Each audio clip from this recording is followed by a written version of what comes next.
নমস্কার, আমি অনির্বাণ চৌধুরী। শুরু করছি স্ট্রেট কাট। লন্ডনে রানীর অন্ত্যেষ্টিতে যোগ দিতে যাচ্ছেন না প্রধানমন্ত্রী নরেন্দ্র মোদী। দিল্লি থেকে সূত্র মারফত যা খবর পাওয়া গেছে তাতে এমনটাই মনে হচ্ছে।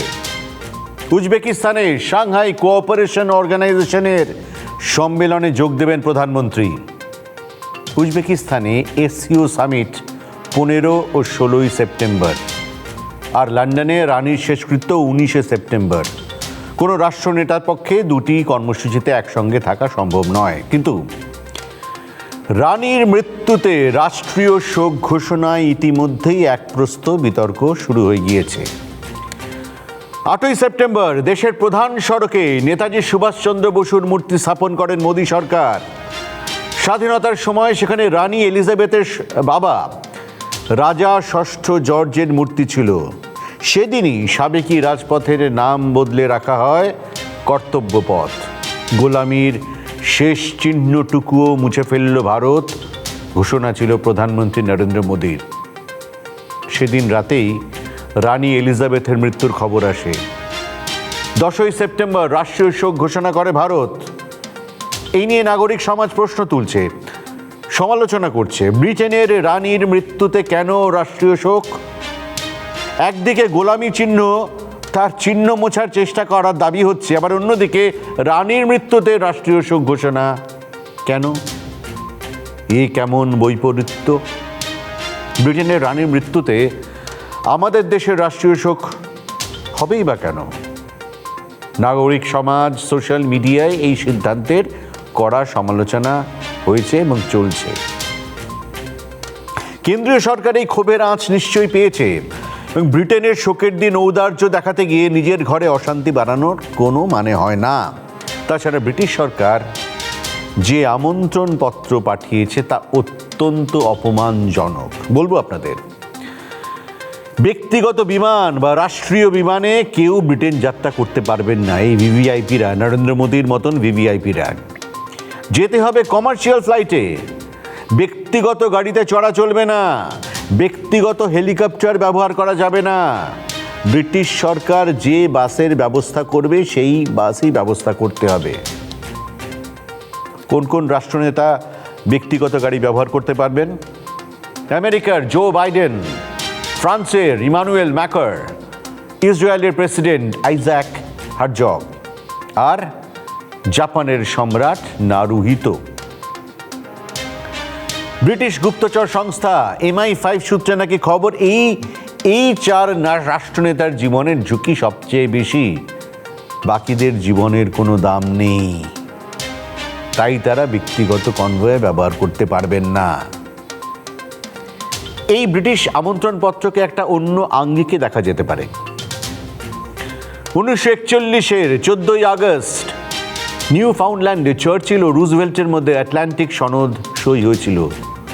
তখন থেকেই ব্রিটেন আমেরিকাকে তোয়াজ করে চলে, আর ঔপনিবেশিকভাবে ফ্রান্সকে ব্রিটেন নিজের সমতুল্য মনে করে।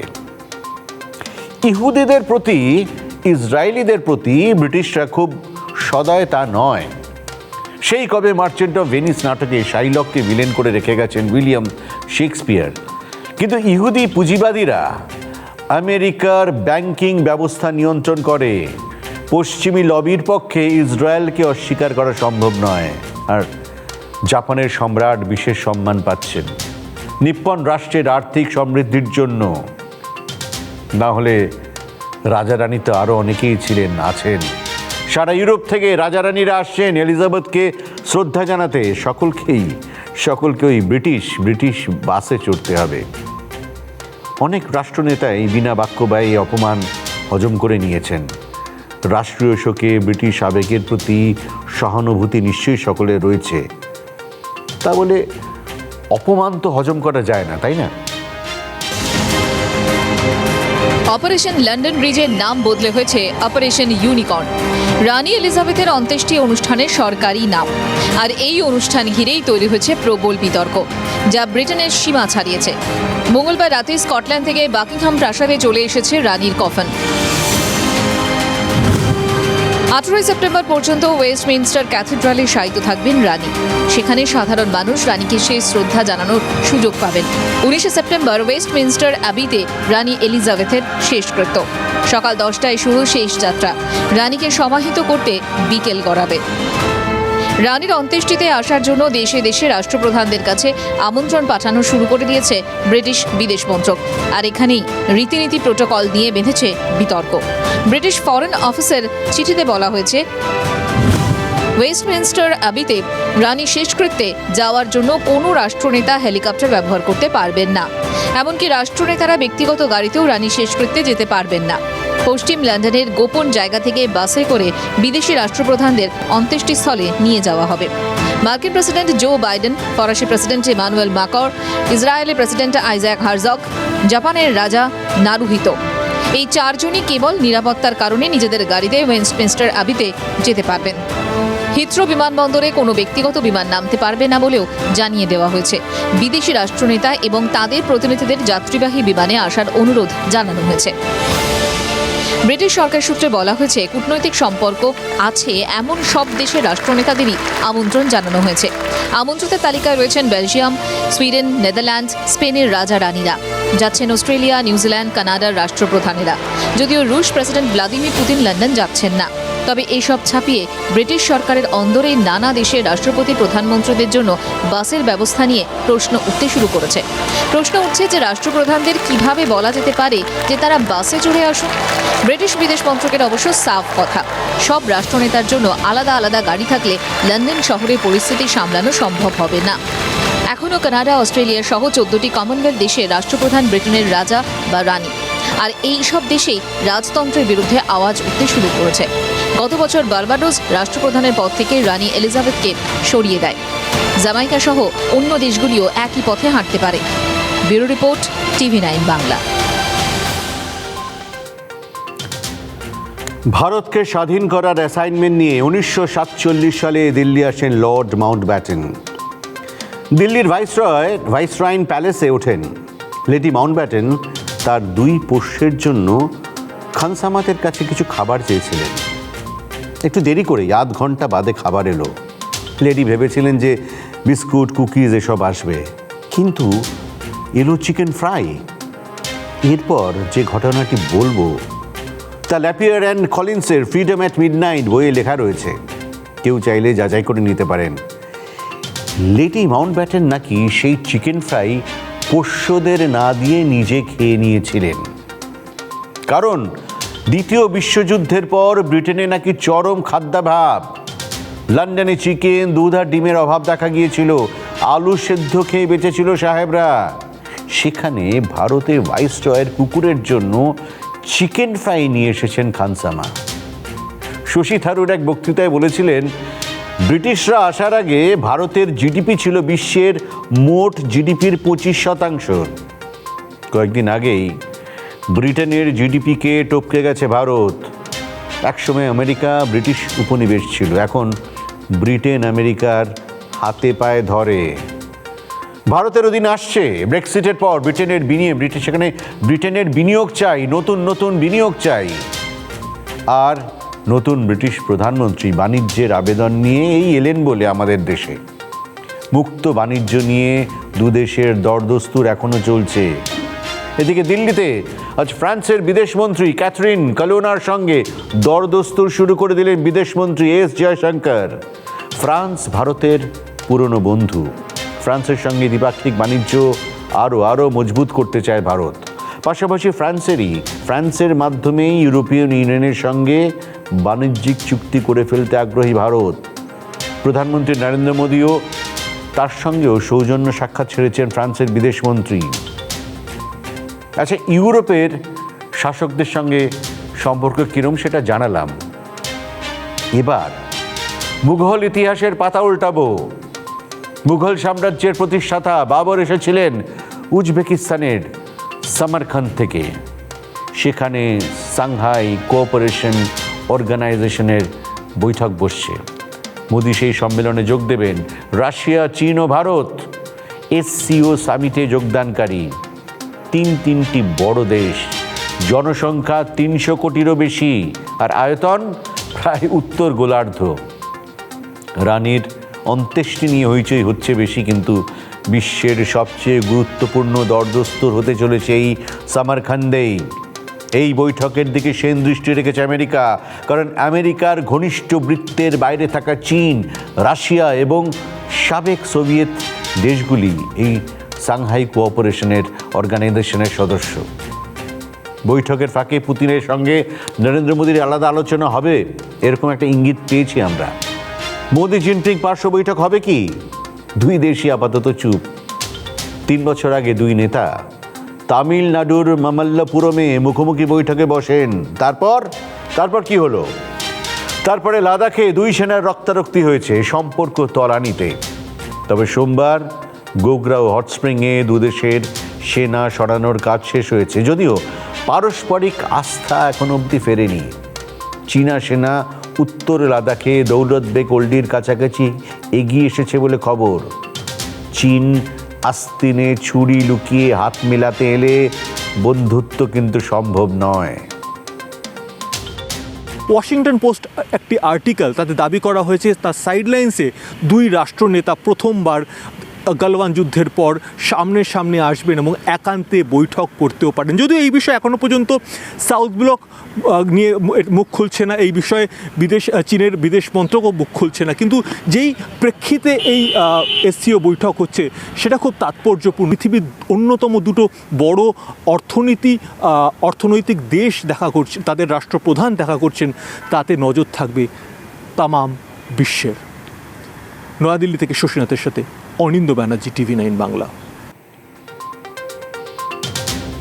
ভারত, চীন ও রাশিয়া, এই 3 দেশ ছাড়া মধ্য এশিয়া ও এশীয় মাইনরের দেশগুলি এসসিওর সদস্য। এবার ইরান যোগ দেবে। গত বৈঠক সেখানে প্রাধান্য পেয়েছিল আফগানিস্তান সংকট। এবার রুশ ইউক্রেন যুদ্ধ নিয়ে আলোচনা হবে। বিশ্বে খাদ্য ও আর্থিক সংকট তৈরি করেছে এই যুদ্ধ। তথ্য প্রযুক্তি ক্ষেত্রে কর্মী ছাঁটাইয়ের ঘটনা শুরু হয়েছে। যুদ্ধ নিয়ে চীন রাশিয়ার পাশে রয়েছে, কিন্তু ভারত নিরপেক্ষ। প্রথম দিন থেকে যুদ্ধ বন্ধের দাবি জানিয়ে আসছেন নরেন্দ্র মোদী। দুদিনে ইউক্রেনের দখলের ঘোষণা করেছিলেন ভ্লাদিমির পুতিন। 200 দিন পরেও তাঁর সেনা দানবাস প্রদেশ থেকে পশ্চিমে এগোতে পারেনি, বরং আজকের দিনে দাঁড়িয়ে বলা যায় রুশ সেনারা পিছোচ্ছে। রুশ সেনাকে হটিয়ে একের পর এক এলাকা দখল করে নিচ্ছে ইউক্রেনীয় সেনা।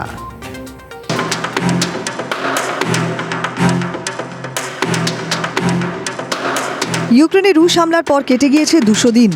আগেই কিয়েভের আশা ছেড়ে ডনবাসে নিজেদের দখল কায়েম করার দিকে মন দিয়েছিল রাশিয়া। এখন দেখা যাচ্ছে ইউক্রেনের পূর্বাঞ্চলেও প্রায় রোজই জমি হারাচ্ছেন রুশ সেনারা। তাদের দখল করা শহরগুলি ছিনিয়ে নিচ্ছে ইউক্রেনের বাহিনী, আর রুশ সেনা পিছু হটতে হটতে প্রায় সীমান্ত পর্যন্ত পিছিয়ে যাচ্ছে। দিনকক আগেই খার্কিভ প্রদেশের ইজিউম শহরের দখল হারিয়েছে রাশিয়া। এবার খার্কিভের 90 কিলোমিটার পূর্বে সীমান্ত শহর বার্লুক রুশ সেনার হাত ছাড়া হলো। ইউক্রেন সেনার দাবি, পূর্ব সীমান্তের নানা জায়গায় তাঁরা সীমান্তের 50 কিলোমিটারের মধ্যে পৌঁছে গিয়েছেন। কুপিয়ানস্ক, বালাকলিয়া শহরের দখলদারিও হাতছাড়া হয়েছে রাশিয়ার। খেরসানের একাংশ এবং সীমান্ত এলাকায় একাধিক গ্রামের দখলও ছিনিয়ে নিয়েছে ইউক্রেনের বাহিনী। বিশেষজ্ঞরা বলছেন দুই শহর ইজিউম ও বার্লুকের অবস্থান সামরিক দিক থেকে গুরুত্বপূর্ণ। এখান থেকেই পূর্ব এবং উত্তর ইউক্রেনের নানা এলাকায় রুশ ফৌজের জন্য অস্ত্র রসদ পাঠানো হতো। ফলে শহর দুটি হাতছাড়া হওয়ায় ডনবাসে থাকা রুশ বাহিনী সমস্যায় পড়বে। ইউক্রেনের প্রেসিডেন্ট ভলোদিমির জেলনেস্কি দাবি করেছেন, রুশ সেনার দখল থেকে ইতিমধ্যেই দেশের 6000 বর্গ কিলোমিটার অঞ্চল মুক্ত করেছে আমাদের বাহিনী। সেপ্টেম্বরের শুরু থেকেই আমরা এগিয়ে চলেছি। সময় যত গড়াচ্ছে আমাদের সাফল্যও বাড়ছে। পুতিনের রাজনৈতিক প্রতিদ্বন্দ্বী হতে চাওয়ার মাসুল দিয়ে রাশিয়া ছাড়া কিংবদন্তি দাবাড়ু গ্যারি কাসপারভ। তার মন্তব্য, ইউক্রেন যুদ্ধে পুতিন হেরে গিয়েছেন, সবকিছুর জন্য তিনি দায়ী। রুশ সেনা যে পিছু হচ্ছে তা রাশিয়ার সংবাদ মাধ্যমও স্বীকার করছে। কিন্তু যুদ্ধের 6 মাস পেরোনোর পর ইউক্রেনীয় বাহিনীর এই সাফল্যের কারণ কি? বিশেষজ্ঞরা বলছেন, গত মাসেই মার্কিন সেনা কর্তাদের সঙ্গে ইউক্রেনীয় কমান্ডারদের একাধিক বৈঠক হয়। ব্রিটিশ সরকার ইউক্রেনীয় বাহিনীকে নানান রকম গোয়েন্দা তথ্য দেওয়া শুরু করেছে। এতদিন বহু ক্ষেত্রে সোভিয়েত আমলের পুরনো নানা অস্ত্র ব্যবহার করছিল ইউক্রেন। পশ্চিমী দুনিয়া থেকে আসা আধুনিক রকেট সহ অন্যান্য অস্ত্র এবার ব্যবহার করা শুরু করেছে তারা। নানা জায়গায় রুশ বাহিনীর কাছে রসদ পৌঁছানোর রাস্তা কেটে দিতে পেরেছে ইউক্রেনের সেনা। কোথাও কোথাও আবার রুশ সেনার তুলনায় আচমকা 8 গুণ সেনা পাঠিয়ে যুদ্ধ জিতে নিয়েছে ইউক্রেন। মনে করা হচ্ছে এসবের মিলিত ফলাফলেই জমি হারাচ্ছে পুতিনের বাহিনী। ইউক্রেন পরিস্থিতি নিয়ে মার্কিন বিদেশ সচিব অ্যান্টনি ব্লিংকেনের মন্তব্য,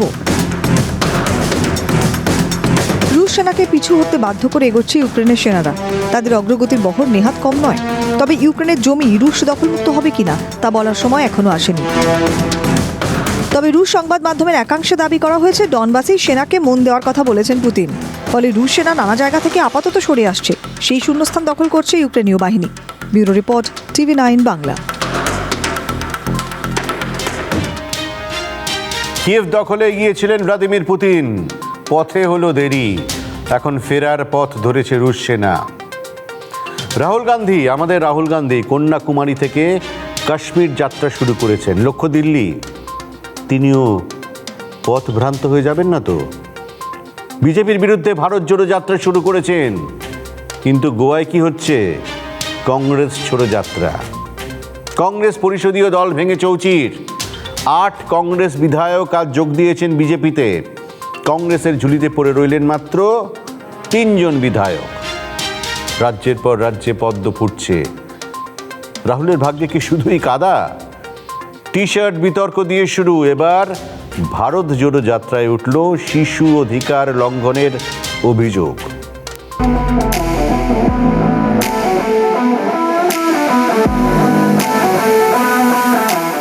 150 দিনে 3500 কিলোমিটার ভারত জোড়োর 5 মাসি পরিকল্পনা। প্রথম সপ্তাহে গুরুতর বিতর্কে জড়িয়ে গেল রাহুল গান্ধীর রাজনৈতিক কর্মসূচি। কংগ্রেস সোশ্যাল মিডিয়া হ্যান্ডেলে যে ভিডিও শেয়ার করেছে তা রাহুল গান্ধীর দিকেই আঙুল তুলছে। রাজনৈতিক কর্মসূচিতে শিশুদের অপব্যবহারের অভিযোগ জমা পড়েছে জাতীয় শিশু অধিকার রক্ষা কমিশনে। श्री राहुल गांधी एक यात्रा निकाल रहे हैं और कांग्रेस पार्टी जो एक पॉलिटिकल पार्टी है उसका एक विंग है जो बच्चों को पॉलिटिकल एक्टिविटीज़ में इन्वॉल्व कर रहा है और बहुत एक्टिवली वो जवाहर बाल मंच नाम का विंग है जो बच्चों को पॉलिटिकल एक्टिविज्म में यूज़ कर रहा है। রাজনৈতিক নেতারা শিশুদের সঙ্গে সময় কাটাতেই পারেন, কিন্তু শিশুদের মিছিলে হাঁটানো গ্রহণযোগ্য নয়, জনপ্রতিনিধিত্ব আইনের বিরুদ্ধ। রাহুল গান্ধীর বিরুদ্ধে অভিযোগ পেয়ে তদন্তে প্রাথমিক তথ্য প্রমাণ হাতে পেয়েছে শিশু অধিকার রক্ষা কমিশন। हमको प्राइमा फेसी ये समझ में आया कि ये representation of people of India act 1951 का धारा 29 का उल्लंघन है। নির্বাচন কমিশনে কংগ্রেস যে দলীয় সংবিধান জমা দিয়েছে তার 5 নম্বর অনুচ্ছেদে দেওয়া প্রতিশ্রুতিরও লঙ্ঘন করেছেন রাহুল গান্ধী। অভিযোগ করেছে জাতীয় শিশু অধিকার কমিশন। কোনো ব্যক্তি বা দল জনপ্রতিনিধিত্ব আইন লঙ্ঘন করলে বিচারের অধিকার জাতীয় নির্বাচন কমিশনের।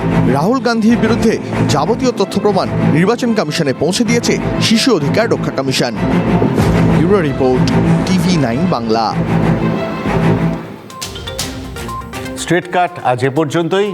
আবার দেখা হবে সোম থেকে শনি প্রতিদিন রাত 10টায়। দেখতে থাকুন TV9 বাংলা, প্রথম থেকেই প্রথমে। Good bye.